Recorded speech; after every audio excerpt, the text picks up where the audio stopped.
Olá a todos, sejam bem-vindos a mais uma aula. E nessa aula nós vamos entender aqui o que é um domínio e como registrar um domínio. Ou seja, nesse módulo nós vamos aprender a fazer o deploy, que é o que? A gente vai pegar o nosso projeto que está aí na nossa máquina local e vamos disponibilizá-lo aí online. Só que para fazer essa disponibilização, né, online, deixar o nosso projeto em produção, ou seja, pois até o momento nós estamos em desenvolvimento. Logo após a gente fazer também esse deploy, antes que eu me esqueça, a gente vai continuar a programação, tá? Então a gente vai desenvolver novos recursos no projeto. Mas como a gente já tem um projeto totalmente funcional, a gente pode fazer esse processo para caso vocês queiram, né, disponibilizá-lo online aí, para que possa ser acessado aí de qualquer lugar. Então, o que é esse processo de deploy? Então, basicamente é a gente pegar o nosso projeto que está na nossa máquina e jogar aí uma hospedagem real. A gente vai aprender todo o processo, desde do registro de domínio no órgão oficial até a utilização aí de um painel de controle em uma hospedagem real. Então todo o processo aqui vai ser feito realmente como se a gente estivesse publicando do zero um projeto que está aí na nossa máquina. E aí, depois que estiver publicado, então a gente continua então, a nossa programação. E o primeiro passo que a gente tem que fazer é entender o que é um domínio. Então, de forma bem simples, o domínio ou endereço é um nome único que a gente digita aqui então no nosso navegador. Então, para a gente entender de forma mais básica e clara, deixa eu abrir aqui o bloco de notas. Deixa eu abrir ele aqui. Então, o que a gente digita aqui na nossa barra de endereço no navegador é o nosso domínio. E ele é composto por algumas partes, né? Então, a primeira coisa que a gente digita, mas que não é obrigatório hoje em dia, tá? Mas que vocês vão ver e ver aí nas URLs, ou seja, nos endereços, é o HTTP ou HTTPS. Ou seja, é o protocolo. Não é obrigatório você digitar, mas dependendo do link que você for compor, é para que a pessoa possa acessar algum site dentro do seu sistema, algum link, você tem que colocar HTTP ou HTTPS, dois pontos, barra, barra. Então, é o protocolo. Então, quando tem o S, significa que é um protocolo seguro, e quando não tem, é um protocolo normal, ou seja, não há segurança entre a comunicação do seu computador e do servidor, ou seja, os dados transitados ali podem ser capturados aí e analisados por, enfim, por pessoas terceiras. Então, a primeira coisa é o protocolo. Segundo, a gente tem o subdomínio, que por padrão é o www, ou seja, o World Wide Web, né? E esse subdomínio também ele é opcional. Então a primeira parte, né, você pode colocar como primeira parte seria o HTTP ou HTTPS, segunda parte aqui, então segunda parte é o subdomínio. Ele é opcional também. Hoje em dia você não precisa colocar www. Alguns sites, né, alguns sistemas, eles redirecionam na verdade para o www quando você não coloca o www. Outros você vai ver que nem existe. Mesmo que você coloque www, ele sempre vai redirecionar para um endereço que não tem esse subdomínio. É algo opcional e depende muito das configurações. E a terceira parte é o nome em si do domínio. Por exemplo, o nosso localhost aqui, o nosso localhost aqui na nossa máquina é o nosso domínio. Mas se fosse, por exemplo, um site da internet, por exemplo, nós poderíamos ter aqui o Google, ou, por exemplo, um SET, ou Amazon, por exemplo, enfim, esses domínios, né, o nome do domínio define, ou seja, a empresa e tal. Então, essa é a terceira parte aí da composição, falando da composição básica de um domínio. Bom, nessa primeira parte aqui também poderia ter o FTP, que também se encaixaria aqui na primeira parte, mas eu não vou entrar no mérito de falar da FTP agora. Entenda basicamente a composição de um domínio e como a gente registrar.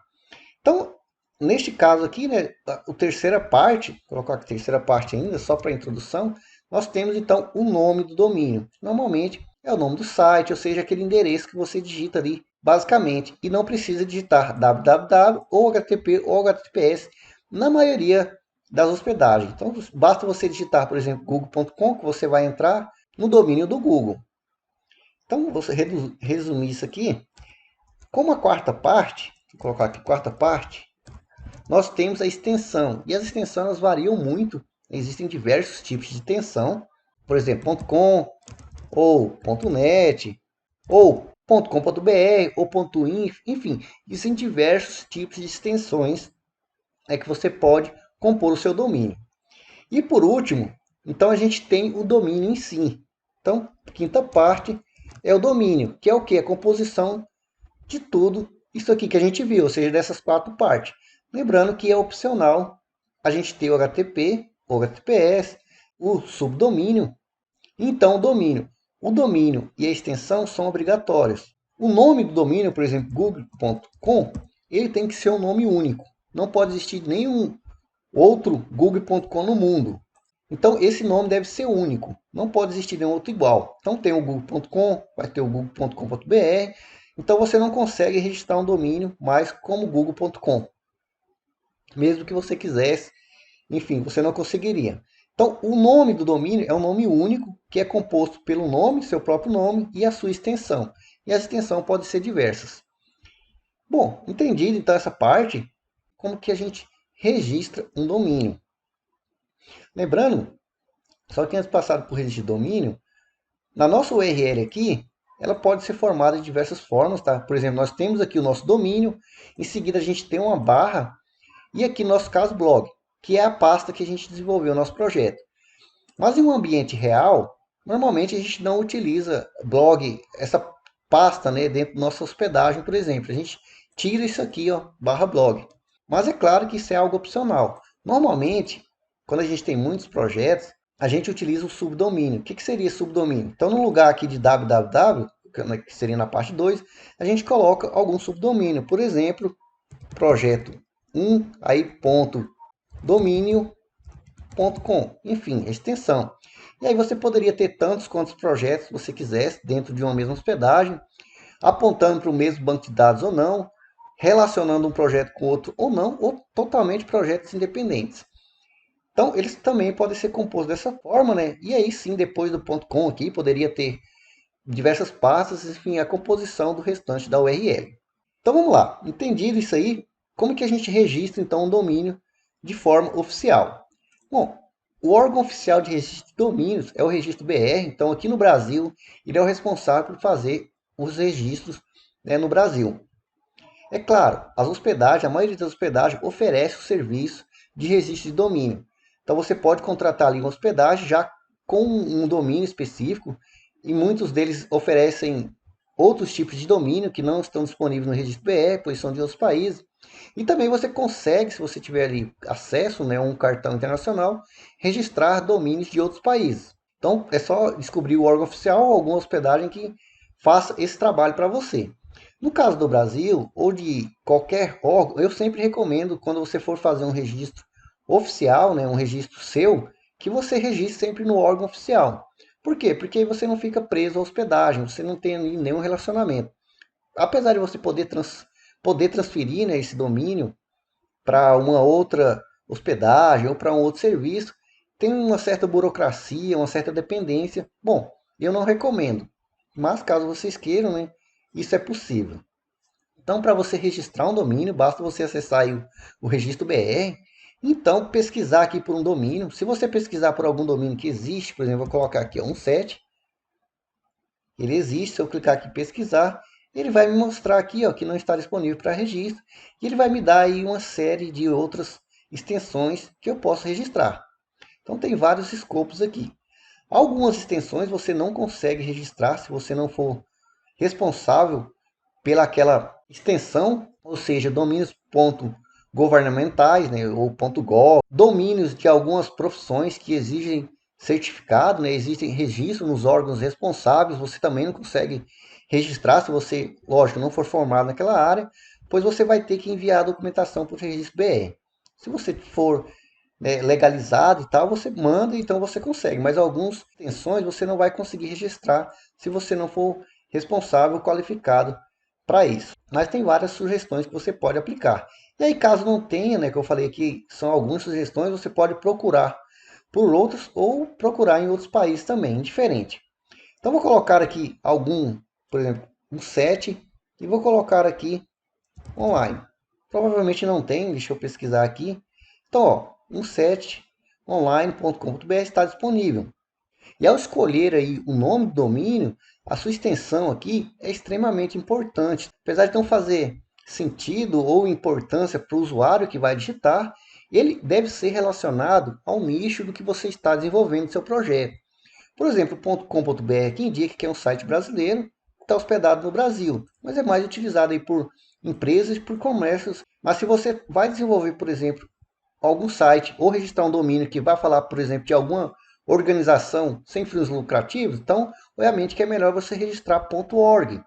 Então, você sempre procura aquela extensão que tem a ver com o nicho do projeto que você está desenvolvendo. Isso de forma profissional dá um nível de credibilidade muito maior para o seu domínio, para o seu projeto e para os mecanismos de buscas. Bem, é opcional, mas é relevante. Então, depois que você encontra um domínio disponível, você tem aqui os valores disponíveis. No caso do registro PR, é R$ 40 por um ano, 72 por 2 anos, e quanto maior, né, se você quiser outros valores, quanto maior a quantidade de ano, mais barato. Esses valores, obviamente, que eles mudam de hospedagem para hospedagem, então tem outras empresas que vão até te dar esse domínio de graça, mas obviamente de graça, entre aspas, porque vai estar, obviamente, inserido ali no custo da sua hospedagem. Mas, como eu falei, é questão de opção. Você decide se fica atrelado a uma hospedagem ou não. E esses preços aqui são oficiais, tá? Mas tem empresas que vão te cobrar bem menos e tem empresas que vão te cobrar bem mais. Mas é você quem decide o preço que você vai pagar, o quanto você vai ficar atrelado ou não a um serviço de hospedagem. Então, para registrar, basta clicar em registrar, né? Você vai fazer o cadastro normal, não vou entrar no mérito do cadastro, bem simples. Você faz o cadastro, faz o pagamento, então você vai ter o seu domínio disponível.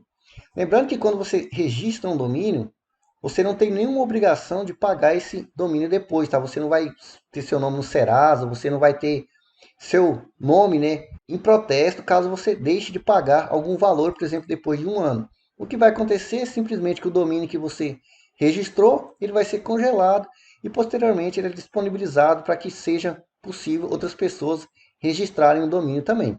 Registrar um domínio não tem nenhum perigo atualmente, então você pode registrar sem medo de ter aí, caso você não possa pagar ou não queira continuar com esse domínio, de ter aí seu nome em protesto. Então, espero que vocês tenham entendido aí o conceito de domínio, tá? Desde a primeira parte. Então, HTTP, HTTPS opcional. Depois a gente tem um subdomínio, normalmente www. Opcional também, ou algum nome, que pode ser qualquer um, muito comum. Por exemplo, carrinho. Você vê isso aqui muito em lojas comerciais, né? Começa carrinho, aí ponto nome da empresa, ou seja, está aqui em um subdomínio. Então você tem, enfim, o domínio e a extensão, e a composição do nome do domínio com a sua extensão deve ser um nome único no mundo. Então espero aí que vocês tenham gostado e até a próxima aula.